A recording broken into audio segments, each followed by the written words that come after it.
त्या मुलीच्या पालकांशी पण मी बोललेली आहे आणि अशा आणखी काही केसेस असतील तर त्यांचाही शोध घ्यावा आणि त्याची संपूर्ण चौकशी करावी असे आदेश मी एसपींना दिलेले आहेत. यात राजकीय पाठबळ असल्याचा आरोप केला जातोय.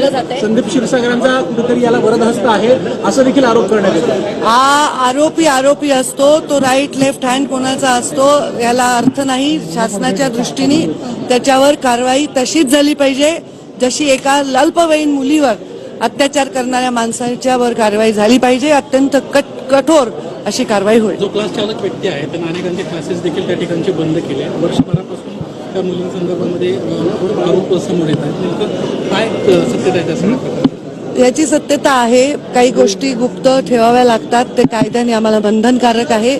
एखाद्या मुलीच्या बाबतीत अशी घटना घडली, मी सांगितलं, मी पालकांशी बोलले, त्यांचं मनोधैर्य वाढवण्याचा प्रयत्न केला. मुलीला पण मी भेटणार आहे, पण मी त्याची कुठे मीडियात चर्चा करणार नाही आणि ते मीडिया समोरही करणार नाही, कारण ते माझं धर्म आहे की त्याचा पूर्ण आपण गुप्तता पाळली पाहिजे.